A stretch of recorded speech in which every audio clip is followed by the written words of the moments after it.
Hello students, कैसे हैं आप? उम्मीद है अच्छे होंगे। तो बच्चों, आज हम इस वीडियो क्लास के माध्यम से शुरू करने जा रहे हैं मॉलिक्यूलर बायोलॉजी को। देखें,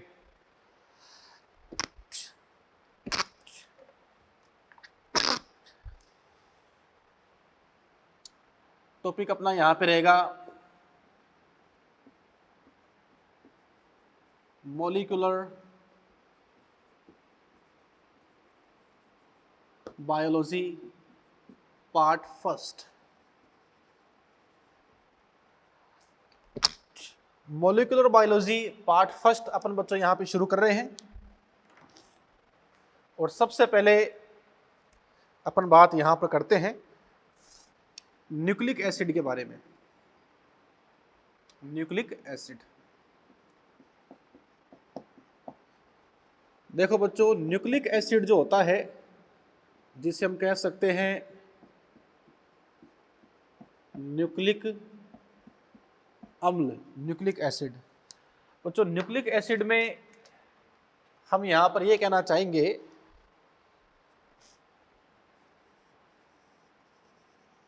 कि न्यूक्लिक अम्ल क्या है, न्यूक्लिक एसिड क्या है।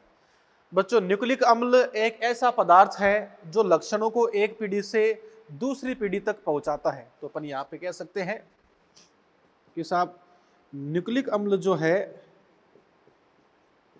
यह न्यूक्लिक अम्ल ऐसा पदार्थ है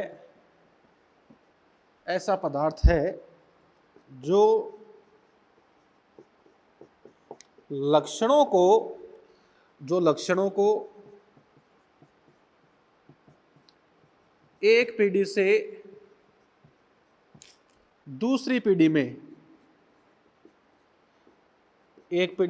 दूसरी पीढ़ी में पहुंचाता है। कौन? न्यूक्लिक अम्ल। तो हम कह सकते हैं कि साहब, इसका मतलब ये हुआ कि जो न्यूक्लिक एसिड है, यह न्यूक्लिक एसिड एक जेनेटिक सबस्टांस है। ये एक जेनेटिक सबस्टांस है। ये बच्चों क्या है? एक आनुवांशिक पदार्थ है जो लक्षणों को एक पीढ़ी से दूसरी पीढ़ी में लेकर जाता है। आगे बात करें,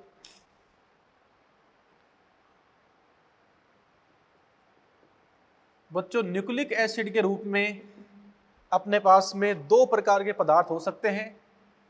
इनमें एक पदार्थ जो है वो होता है डीएनए, और दूसरा बच्चों हुआ करता है आरएनए। तो हम कह सकते हैं कि डीएनए और जो आरएनए है, ये बच्चों क्या है? आनुवांशिक पदार्थ है। डीएनए को बच्चों हम लोग बोलते हैं डीऑक्सी राइबोज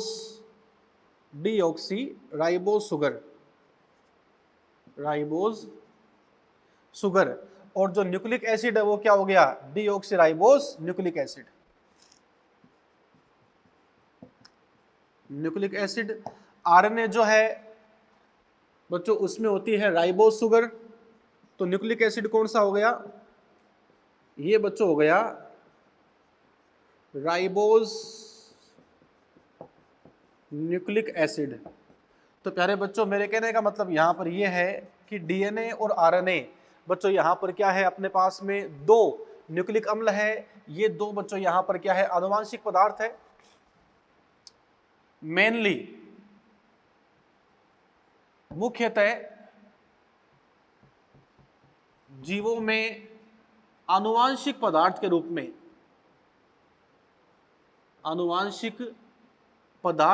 में बच्चों क्या होता है? डीएनए होता है। तो न्यूक्लिक अम्ल जो है बच्चों वो क्या होता है? न्यूक्लिक अम्ल एक प्रकार से हम कह सकते हैं आनुवांशिक पदार्थ है। बच्चों, न्यूक्लिक अम्ल क्या है? न्यूक्लिक अम्ल आनुवांशिक पदार्थ है। ये लक्षणों को एक पीढ़ी से दूसरी पीढ़ी में लेकर जाता है। फिर बच्चों अपन यहाँ पे कह सकते हैं कि मुख्यतः न्यूक्लिक अम्ल आनुवांशिक पदार्थ है जो लक्षणों को एक पीढ़ी से दूसरी पीढ़ी में ट्रांसफर करता है।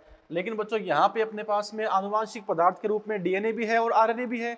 तो अधिकांश जीवों के अंदर आनुवांशिक पदार्थ के रूप में डीएनए काम आता है। आरएनए जो है ये बच्चों कुछ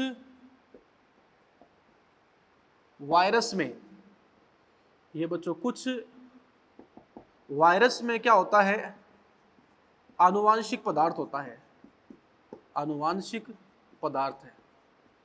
तो हम कह सकते हैं कि साहब अधिकांश जीवों में आनुवांशिक पदार्थ के रूप में डीएनए होता है, और बच्चों कुछ जीवों में, जैसे कुछ वायरस में आप कह सकते हो, तो कुछ वायरस में बच्चों क्या होता है, आरएनए आनुवांशिक पदार्थ है। अब आरएनए जो है वो कुछ विषाणुओं के अंदर ही, जैसे बच्चों कोरोना वायरस है, तो बच्चों कोरोना वायरस के अंदर कौन है, कोरोना वायरस के अंदर आरएनए पाया जाता है आनुवांशिक पदार्थ के रूप में, न्यूक्लिक अम्ल के रूप में। तो इस प्रकार से कुछ विषाणुओं के अंदर ही बच्चों क्या होता है, ये आरएनए पाया जाता है आनुवांशिक पदार्थ के रूप में। आगे बात करें, आगे बच्चों अपन यहाँ पे कह सकते हैं कि साहब ये जो आरएनए होता है बच्चों, इस आरएनए के कार्य क्या है, डीएनए जो है वो तो आनुवांशिक पदार्थ है, आरएनए के काम क्या है, तो बच्चों हम कह सकते हैं कि साहब आरएनए जो है ये कुछ विषाणुओं में बच्चों क्या करता है, ये कुछ विषाणुओं में आनुवांशिक पदार्थ का काम करता है, आनुवांशिक पदार्थ का कार्य करता है। इसके अलावा अपन देख सकते हैं बच्चों आरएनए जो है वो एडेप्टर के समान काम करता है। बोले तो आरएनए जो है वो अनुकूलक के समान काम करता है। इस बात का मतलब बच्चों ये है कि आरएनए के अंदर परिवर्तन काफी जल्दी होता है, डीएनए ज्यादा स्थायी है, उसमें परिवर्तन धीरे धीरे होता है, लेकिन जो बच्चों आरएनए है उसमें परिवर्तन काफी तेजी से होता है। तो बच्चों वो आरएनए आप कह सकते हो अपने वातावरण के अनुसार परिवर्तित, अनुकूलित बहुत जल्दी होता है। ठीक है, ये अनुकूलक का काम भी करता है। इसके अलावा ये जो बच्चों यहाँ पे आरएनए है, आप कह सकते हो आरएनए एंजाइम के समान, आरएनए जो है वो बच्चों एंजाइम के समान भी काम करता है, या आप कह सकते हो उत्प्रेरक के समान। बच्चों पढ़ते हैं अपन लोग 23S आरएनए जो कि जीवाणुओं में होता है, बैक्टीरिया में होता है। तो बच्चों बैक्टीरिया में पाया जाने वाला 23S आरएनए एंजाइम के समान काम करता है, और बच्चों एंजाइम क्या होता है, उत्प्रेरक होता है जो अभिक्रिया की गति को तेज कर देता है। तो मैं कह सकता हूं कि साहब एंजाइम जो है वो बच्चों आरएनए से भी बनता है, तो यहाँ पे आरएनए जो है वो बच्चों एंजाइम के रूप में काम करता है, वो बच्चों यहाँ पे आप कह सकते हो विकर के रूप में काम करता है। समझ रहे बात को, ये बच्चों यहाँ पर सीन है। इसके अलावा आरएनए का बच्चों अन्य कार्य क्या है, आरएनए जो है वो संरचनात्मक घटक के रूप में भी काम करता है। जैसे बच्चों याद करो राइबोसोम, राइबोसोम का निर्माण किससे होता है, आरएनए से होता है। राइबोसोम का निर्माण आरएनए से होता है, अर्थात राइबोसोम जो है उसकी संरचना आरएनए से बनी है, आरएनए से बनी है। तो बच्चों यहाँ पे राइबोसोम का संरचनात्मक घटक कौन है, ये राइबोसोम है, आरएनए है। तो हम कह सकते हैं जैसे आरएनए राइबोसोम का क्या है बच्चों, संरचनात्मक घटक है। तो अपन कह सकते हैं कि साहब राइबोसोम जो है, इस राइबोसोम की संरचना का निर्माण आरएनए से होता है, अर्थात आरएनए बच्चों यहाँ पर एक संरचनात्मक घटक है। एंजाइम भी आरएनए से बनता है, अर्थात हम कह सकते हैं कि साहब आरएनए जो है वो उत्प्रेरक के समान काम करता है, एंजाइम के रूप में भी काम करता है। आरएनए में परिवर्तन बहुत जल्दी होता है, तो वो एक बढ़िया अनुकूलक है, एडेप्टर है। और कुछ विषाणुओं में आपको पता ही है जो बच्चों आरएनए है वो क्या करता है, आनुवांशिक पदार्थ का काम करता है। चलिए आगे देखते हैं। हाँ जी, आगे अपन कंडीशन देखें।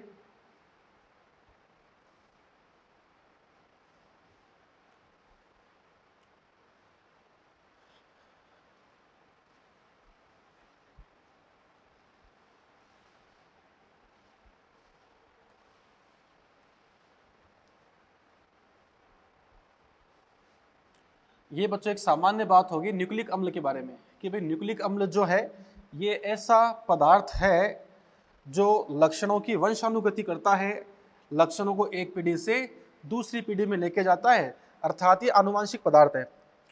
अब आनुवांशिक पदार्थ के रूप में न्यूक्लिक अम्ल है, और जो बच्चों न्यूक्लिक अम्ल है वो दो प्रकार का हो सकता है, डीएनए और आरएनए। लेकिन अधिकांश जीवों के अंदर आनुवांशिक पदार्थ के रूप में डीएनए होता है। हाँ, कुछ वायरसेस के अंदर आप कह सकते हो आनुवांशिक पदार्थ के रूप में आरएनए पाया जाता है, वो अलग बात है।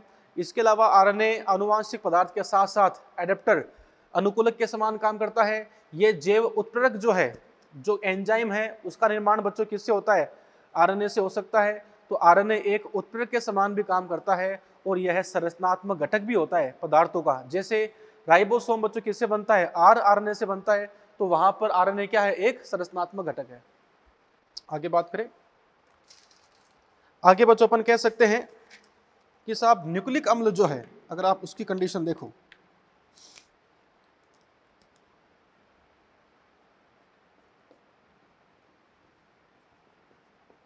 न्यूक्लिक एसिड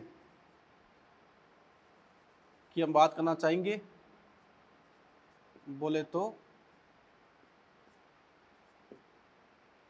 न्यूक्लिक अम्ल, न्यूक्लिक एसिड। हाँ जी, देखो बच्चों, न्यूक्लिक अम्ल की बात अपन यहाँ पे इस प्रकार से कर सकते हैं कि जो न्यूक्लिक एसिड होता है बच्चों, इस न्यूक्लिक एसिड का निर्माण किससे होता है? न्यूक्लियोटाइड से होता है। तो अपन यहाँ पे कह सकते हैं कि न्यूक्लिक एसिड जो है यह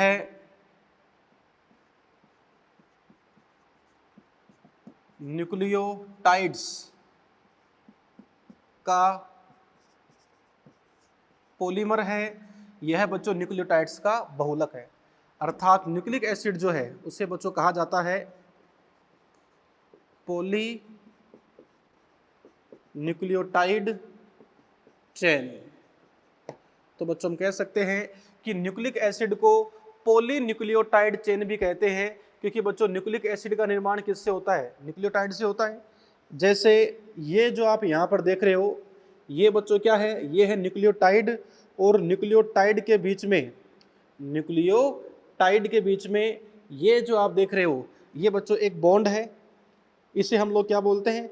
ये बच्चों यहाँ पे है फोस्फो डाइएस्टर बॉन्ड। तो बच्चों कहने का मतलब क्या है कि ये जो आप देख रहे हो, ये तो क्या है? न्यूक्लियोटाइड, ये है न्यूक्लियोटाइड्स। ठीक है बच्चों, तो हम कह सकते हैं कि न्यूक्लियोटाइड्स जो होते हैं, इन न्यूक्लियोटाइड्स के बीच में फोस्फोडाइएस्टर बॉन्ड होते हैं, तथा फोस्फोडाइएस्टर बॉन्ड के द्वारा न्यूक्लियोटाइड जुड़कर न्यूक्लिक एसिड का निर्माण करते हैं। तो अपन कह सकते हैं कि साहब न्यूक्लिक एसिड जो है ये कैसे बनता है? मैनी न्यूक्लियोटाइड्स, अनेकों न्यूक्लियोटाइड्स फोस्फो डाइएस्टर बॉन्ड्स के द्वारा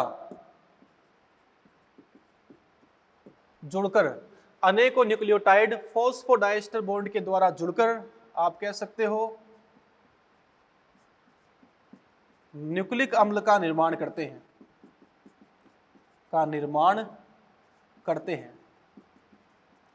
तो न्यूक्लिक एसिड जो है ये एक पॉलीमर है। न्यूक्लिक एसिड का निर्माण किससे होता है? न्यूक्लियोटाइड से होता है। चलिए आगे बात करते हैं कि साहब न्यूक्लिक एसिड का निर्माण बहुत सारे न्यूक्लियोटाइड से होता है। तो ये न्यूक्लियोटाइड का बहुलक हो गया, न्यूक्लियोटाइड का पॉलीमर हो गया।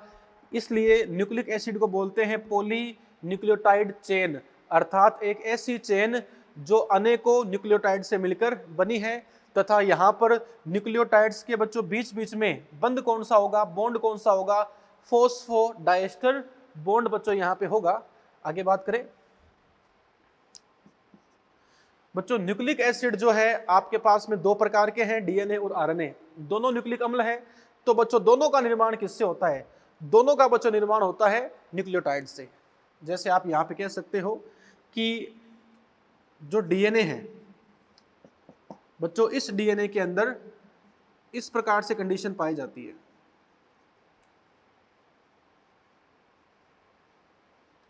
तो देखो बच्चों, डीएनए में चेन कितनी होगी? 2, और ये दोनों चेन जो है ये बच्चों इस प्रकार से जुड़ी होती है। डीएनए के अंदर दो चेन होती है और दोनों चेन के बीच में आते हैं हाइड्रोजन बॉन्ड। समझ रहे बात को? तो हम कह सकते हैं, जैसे कि पढ़ाया था मैंने आपको बायोमोलिक्यूल वाले चैप्टर में, कि डीएनए के अंदर दो श्रृंखला होती है। तो बच्चों डीएनए हो गया डबल स्ट्रैंडेड। बच्चों डीएनए कैसा हो गया? Double stranded. अगर आरएनए की बात करें तो बच्चों आरएनए की संरचना इस प्रकार से होती है, अर्थात जो आरएनए है वो कैसा हो गया बच्चों? आरएनए यहां पे हो गया सिंगल स्ट्रैंडेड। तो डीएनए है वो होता है डबल स्ट्रैंडेड और जो आरएनए है वो होता है सिंगल स्ट्रैंडेड। हाँ, डीएनए हो चाहे आरएनए हो, दोनों का निर्माण जो है वो न्यूक्लियोटाइड से होगा। आरएनए में न्यूक्लियोटाइड की एक ही चेन होती है, डीएनए में न्यूक्लियोटाइड की दो चेन होती है, और डीएनए में न्यूक्लियोटाइड की जो दोनों चेन है उनके बीच में डबल बॉन्ड तथा ट्रिपल बॉन्ड पाए जाते हैं। तो डीएनए जो है इस प्रकार से आपके सामने है। ठीक है बच्चों, डीएनए की जो लंबाई होती है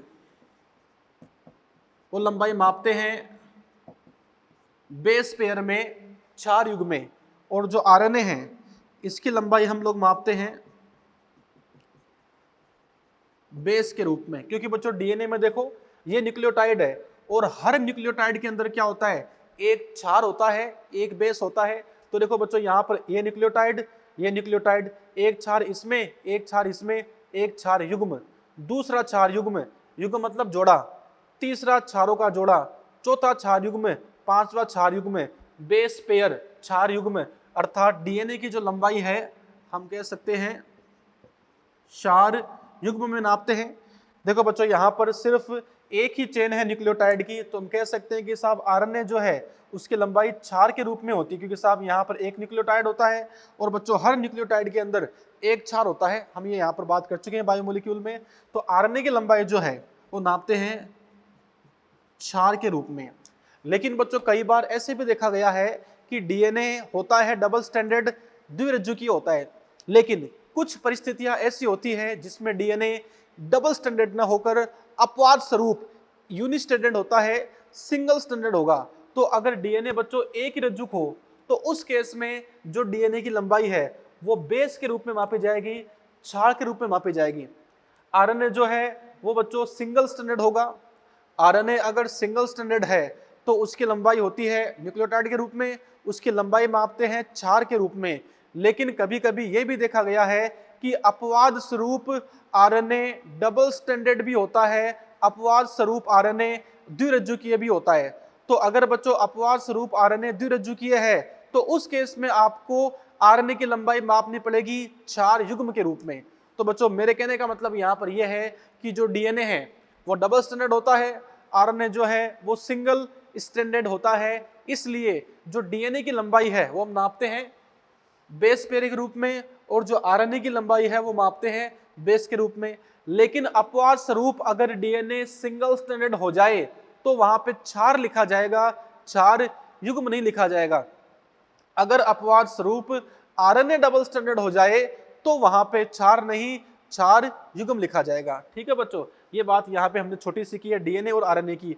बच्चों मुझे आपको इतना बताना है कि डीएनए की लंबाई जो है वो किस में नापते हैं, आरएनए की लंबाई जो है वो किस में नापते हैं, तो वो आपके सामने है। आगे बात करते हैं।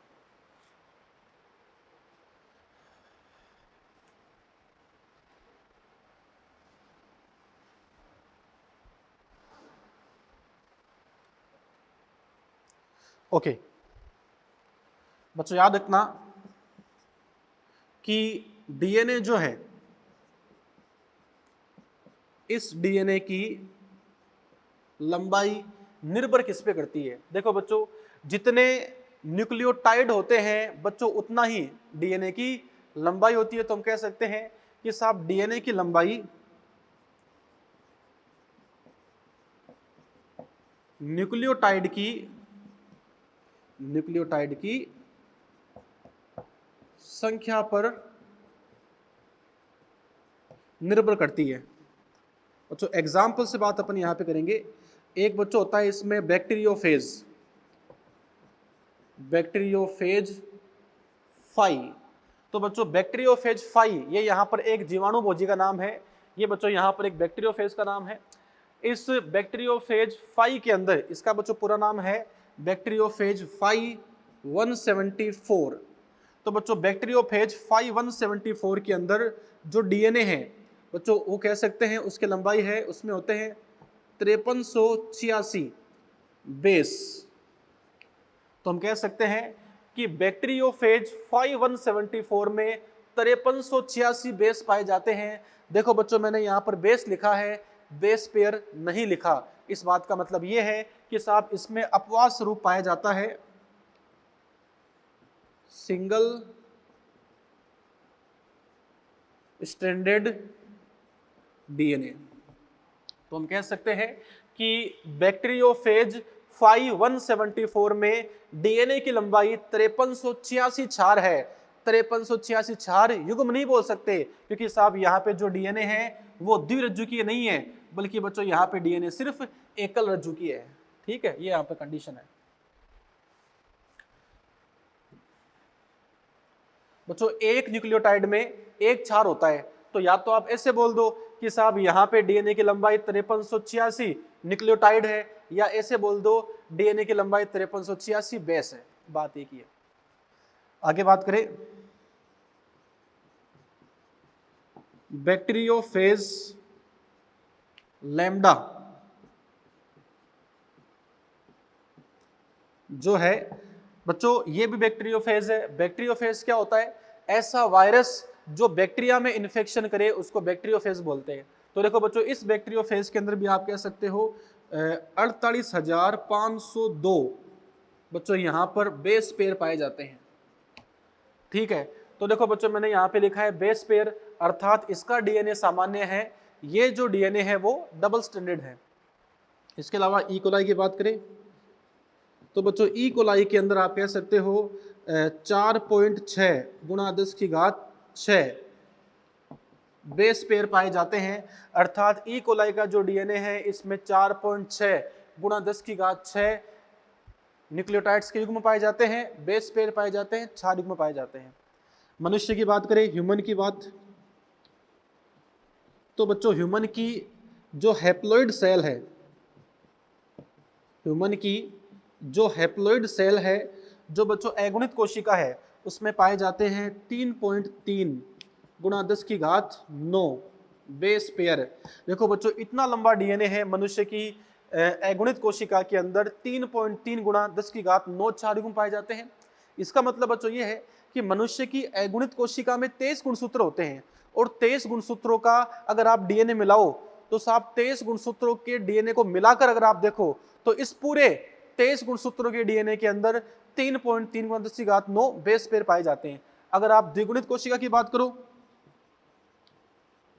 Human diploid cell, two one cell, तो बच्चों द्विगुणित कोशिका में 23 की जगह पर 46 गुणसूत्र होते हैं, और मनुष्य की द्विगुणित कोशिका में जिसमें 46 गुणसूत्र है, तो देखो बच्चों डीएनए क्या हो जाएगा? डबल हो जाएगा। तो गुणा कर दो 2 से, क्या आ गया? 6.6 गुणा 10�9 बेस पेयर। तो बच्चों इस प्रकार से आप कह सकते हो कि साहब जो डीएनए की लंबाई है वो बच्चों डीएनए की लंबाई न्यूक्लियोटाइड पर निर्भर किया करती है। ठीक है, ये बच्चों यहाँ पे सिंगल स्टैंडर्ड डीएनए है, और ये बच्चों यहाँ पर क्या है? सामान्य डीएनए है, मतलब डबल स्टैंडर्ड डीएनए है। बच्चों याद रखना, मनुष्य की जो कोशिका होती है, मनुष्य की एक द्विगुणित कोशिका के अंदर डबल स्टैंडर्ड, अगर आप कंडीशन देखो, डिप्लॉइड सेल देखो, तो मनुष्य की द्विगुणित कोशिका के अंदर जो डीएनए है वो 6.6 गुणा 10�9 बेस पर होता है, और बच्चों इस डीएनए की जो लंबाई है वो होती है 2.2 मीटर। अर्थात मनुष्य के एक कोशिका में 46 गुणसूत्र पाए जाते हैं। तो 46 गुणसूत्रों में अगर आप डीएनए को नापो तो मनुष्य के 46 गुणसूत्रों के डीएनए में 6.6 गुणा 10�9 न्यूक्लियोटाइड्स पेयर होते हैं, इतने बेस पेयर होते हैं, और 6.6 गुणा 10�9 बेस पेयर को अगर आप देखो तो बच्चों लंबाई कितनी होती है? 2.2 मीटर की लंबाई होती है। ये बच्चों एग्जाम में आया हुआ है, और ये इसी साल आपकी नीट 2020 का क्वेश्चन है कि मनुष्य की एक कोशिका के अंदर, मनुष्य की एक कोशिका में डीएनए की लंबाई कितनी है? तो बच्चों उसका सही आंसर था 2.2 मीटर। चलिए ऑप्शन में 2.2 नहीं था, ऐसे था लगभग 2 मीटर, लगभग 1 मीटर, लगभग 3 मीटर, तो उत्तर बच्चों क्या आ गया, लगभग 2 मीटर आ गया। आगे बात करते हैं, आगे कंडीशन देखें।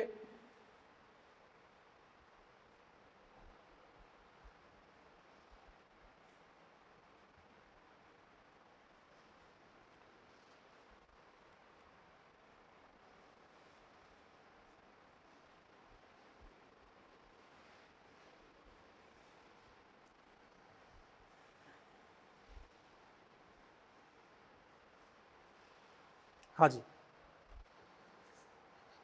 आगे बच्चों बात अपन यहाँ पर करते हैं, जैसे जो न्यूक्लियोटाइड है उसमें क्या क्या घटक है देखते हैं। तो देखो बच्चों, न्यूक्लियोटाइड जो है, इस न्यूक्लियोटाइड का निर्माण आप कह सकते हो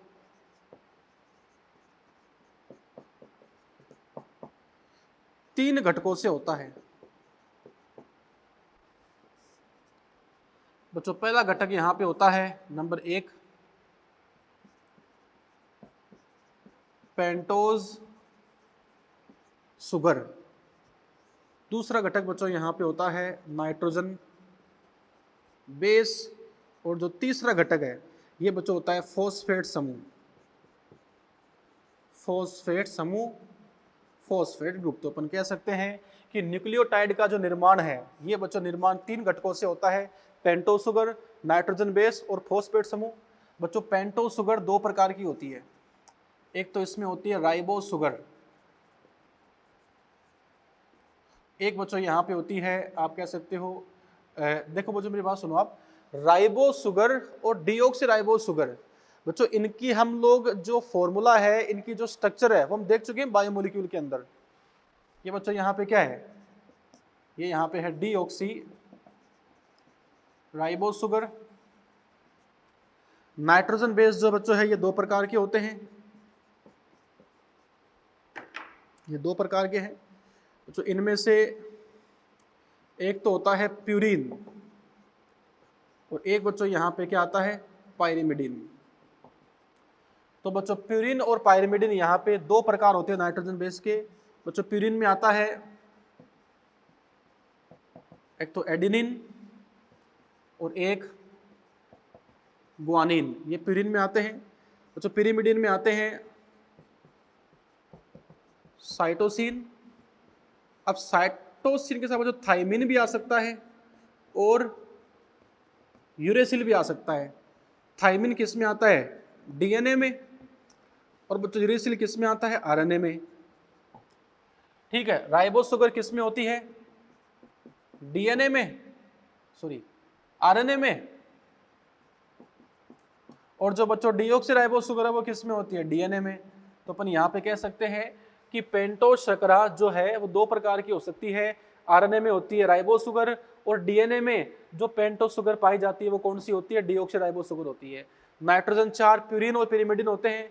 बच्चों प्यूरिन जो है वो है एडेनिन और ग्वानिन, जबकि जो बच्चों पिरिमिडिन है वो होते हैं साइटोसिन और थाइमिन डीएनए में, साइटोसिन और यूरेसिल आरएनए के अंदर हुआ करते हैं। फॉस्फेट समूह जो बच्चों वो कॉमन होता है डीएनए में और आरएनए में, अर्थात हम कह सकते हैं कि साहब जो न्यूक्लियोटाइड है इसका निर्माण 3 घटक से होता है। इनमें से फॉस्फेट समूह ऐसा घटक है जो डीएनए और आरएनए दोनों में समान पाया जाता है। ठीक है बच्चों, ये यहाँ पे कंडीशन है। हम बच्चों मेनली यहाँ बात करते हैं डीएनए के बारे में, मेनली बच्चों बात करते हैं डीएनए के बारे में।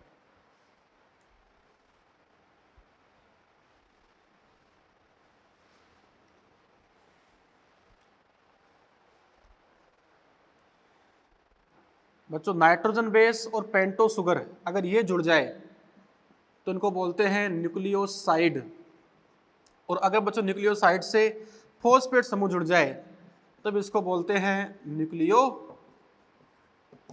फॉर एग्जांपल आप कंडीशन देख सकते हो, ये बच्चों मान लो एक राइबोज सुगर है 5 कार्बन वाली, ये राइबोज सुगर है। बच्चों राइबोज सुगर के अंदर ये जो आप यहाँ पर देख रहे हो ये है पहला कार्बन, राइबोज सुगर के ऊपर पहला कार्बन है। एंड पेंटोज शर्करा जो है, इस पेंटोज शर्करा के पहले कार्बन से क्या जुड़ता है, नाइट्रोजन बेस।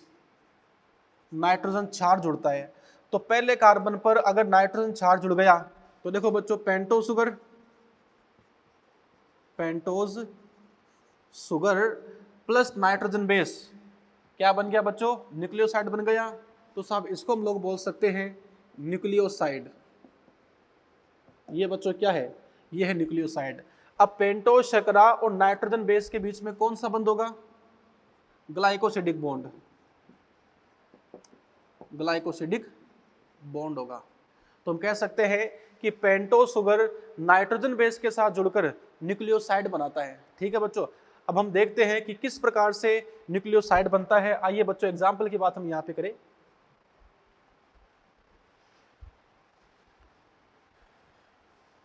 देखना बड़े ध्यान से,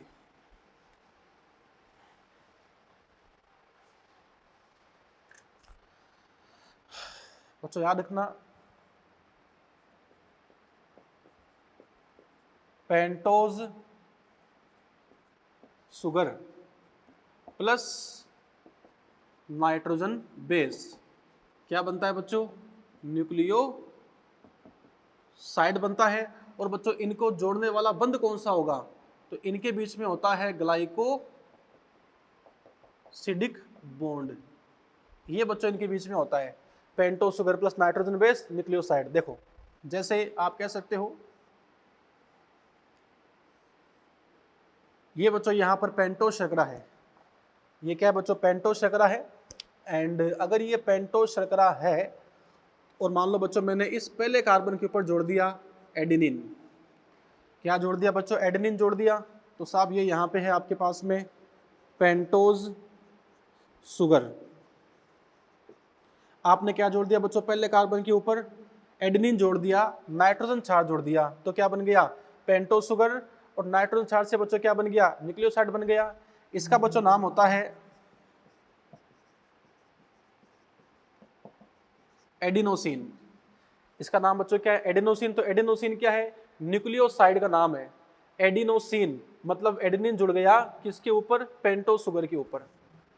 या फिर बच्चों इसका नाम हो सकता है डीऑक्सी एडिनोसिन। ये बच्चों मैं आपको एग्जाम्पल बता रहा हूं, जैसे अगर ये राइबोज शर्करा है तो राइबोज शर्करा के साथ में अगर बच्चों एडिनोसिन जुड़ जाए, या मैं कहूं अगर राइबोज शर्करा के साथ में एडेनिन जुड़ जाए तब तो क्या हो गया, एडिनोसिन। अगर डीऑक्सी राइबोज के साथ जुड़ जाए एडेनिन तो बच्चों क्या बढ़ गया, डीऑक्सी एडिनोसिन। समझ रहे बात को, ये यहाँ पर सीन है।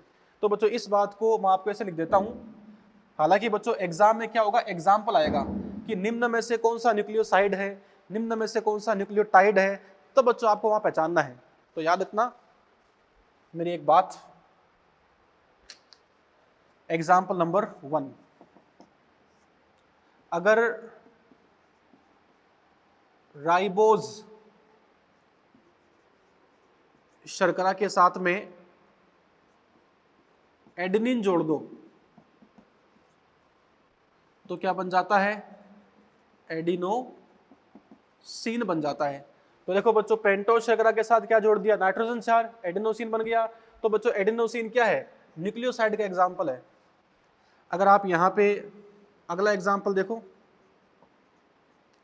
आपको ऐसे बोल दे कि साहब डीऑक्सी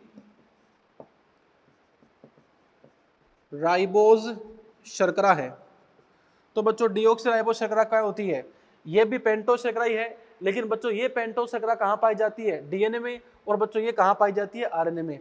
तो ये आरएनए का न्यूक्लियोसाइड है।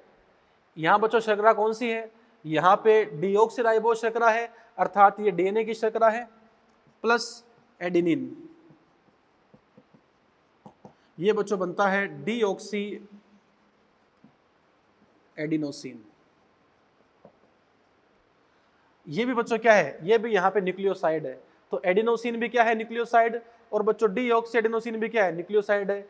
एडिनोसिन का निर्माण किससे हुआ, एडेनिन प्लस राइबोज शर्करा से। डीऑक्सी एडिनोसिन का निर्माण किससे हुआ, एडेनिन प्लस डीऑक्सी राइबोज शर्करा से निर्माण हुआ इसका। आगे बात करें, मान लो बच्चों पेंटोज शर्करा के रूप में हो राइबोज शुगर, तो अगर राइबोज शर्करा के साथ जुड़ जाता है, आप कह सकते हो ग्वानिन, तो हम कह सकते हैं कि पेंटोस शर्करा कौन सी है, राइबोस शुगर, अगर उसके साथ ग्वानिन जुड़ जाए तो बच्चों क्या बन जाता है, ग्वानोसिन। ग्वानोसिन, तो बच्चों ग्वानोसिन किसका एग्जाम्पल है, न्यूक्लियोसाइड का एग्जाम्पल है। अगर मान लो बच्चों यहां पे आप कह सकते हो, आपके पास में हो डीऑक्सी राइबोस शर्करा, तो बच्चों डीऑक्सी राइबोस शर्करा के साथ में अगर ग्वानिन जुड़ जाए तो बच्चों अगर यहां ग्वानिन जुड़ जाए तो क्या बन जाएगा, डीऑक्सी ग्वानोसिन। डीऑक्सी ग्वानोसिन, तो देखो बच्चों ग्वानोसिन और डीऑक्सी ग्वानोसिन क्या है, ये यहां पर न्यूक्लियोसाइड है, ठीक है। ग्वानोसिन तो क्या है, ये है आरएनए का न्यूक्लियोसाइड, क्योंकि देखो बच्चों यहाँ पे राइबोस शर्करा है, और जो डीऑक्सी ग्वानोसिन है बच्चों यहाँ पे डीऑक्सी लिखा है, अर्थात ये डीएनए का न्यूक्लियोसाइड है, क्योंकि यहाँ पे डीऑक्सी राइबोस शर्करा है। ठीक है बच्चों, आगे बात करते हैं एग्जाम्पल नंबर 5 से। एग्जाम्पल नंबर 5 देखते हैं बच्चों, एग्जाम में क्वेश्चन आएगा आपके, निम्न में से कौन सा न्यूक्लियोसाइड है, तो देखो adenosine, deoxy adenosine, guanosine, deoxy guanosine, ये सब बच्चों एग्जाम्पल किसके हैं, ये सब एग्जाम्पल न्यूक्लियोसाइड के हैं। अगर ऐसे बोल दे निम्न में से कौन सा डीएनए का न्यूक्लियोसाइड है, निम्न में से कौन सा आरएनए का न्यूक्लियोसाइड है, तो बता सकते हो कि साहब जहां पे डीऑक्सी लिखा है वो तो है डीएनए का न्यूक्लियोसाइड, अदरवाइज बच्चों क्या है, आरएनए का न्यूक्लियोसाइड है। एग्जाम्पल नंबर 5 देखते हैं। अगर राइबोस शर्करा है तो राइबोस शर्करा के साथ में अगर आपने जोड़ दिया, बच्चों राइबोस का मतलब आरएनए की बात चल रही है, तो बच्चों आरएनए में आप यहां पे कह सकते हो राइबोस के साथ में साइटोसिन है, साइटोसिन। तो अगर राइबोस के साथ में साइटोसिन हो तो इसको बोलते हैं साइटिडीन। क्या बोलते हैं इसको, साइटिडीन बोलते हैं। देखो बच्चों एडेनिन और ग्वानिन प्यूरिन थे, तो अगर प्यूरिन जुड़ता है पेंटोस शर्करा के साथ में तब तो लास्ट में आता है ओसिन, तब तो लास्ट में क्या आता है, ओसिन। और अगर पिरिमिडिन जुड़ता है, जैसे बच्चों साइटोसिन है तो ये पिरिमिडिन होता है, अगर पिरिमिडिन जुड़ता है राइबोस शर्करा के साथ में या डीऑक्सी राइबोस शर्करा के साथ में तो लास्ट में आता है इडीन, तो साइटिडीन। ये बच्चों किसका न्यूक्लियोसाइड है, आरएनए का है। अगर डीऑक्सी राइबोस शुगर हो तो बच्चों डीऑक्सी राइबोस शुगर के साथ में अगर साइटोसिन जुड़ जाए तो क्या बन जाता है,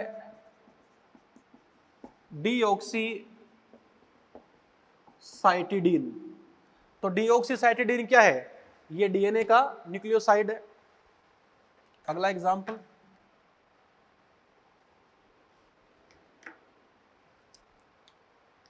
जैसे एग्जाम्पल नंबर 7 देखें। मान लो बच्चों राइबोस शर्करा है, तो बच्चों एक बात बताओ, राइबोस शर्करा का मतलब आरएनए की बात चल रही है, तो बच्चों आरएनए में बताओ थायमिन होगा या यूरेसिल होगा, यूरेसिल होगा आरएनए में, तो क्योंकि आरएनए में यूरेसिल ही होता है, थायमिन नहीं पाया जाता। तो राइबोस के साथ में थायमिन नहीं आ सकता, यूरेसिल ही आता है, तो बच्चों क्या बन जाता है, यूरिडीन। एग्जाम्पल नंबर 8 की बात करें, डीऑक्सी, बच्चों कहां पे OXI भी आता है, कुछ बुक्स में OXY लिखा है, वो बात एक ही है। डीऑक्सी राइबोस शुगर मतलब डीएनए की पेंटोस शर्करा है, और अगर डीएनए की पेंटोस शर्करा है तो बच्चों यहां पे थायमिन ही आएगा, ये आ गया थायमिन। बच्चों क्या बनता है, डीऑक्सी थाइमिडिन बनता है।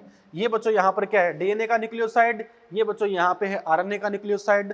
तो देखो बच्चों यहाँ पर आपने 8 एग्जाम्पल देखे हैं, एग्जाम में आपके पास उदाहरण दिएंगे कि इनमें से कौन सा उदाहरण न्यूक्लियोसाइड का है, या इनमें से कौन सा उदाहरण डीएनए का न्यूक्लियोसाइड है, कौन सा आरएनए का न्यूक्लियोसाइड है।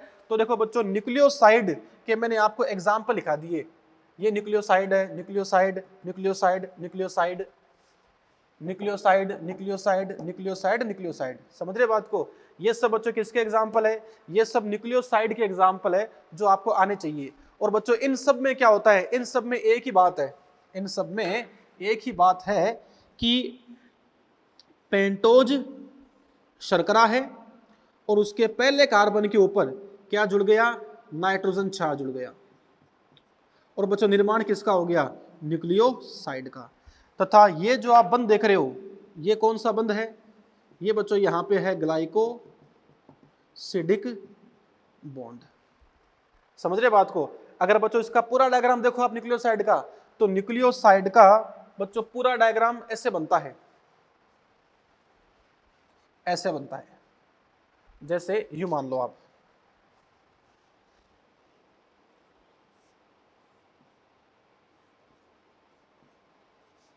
ऐसे से ये कार्बन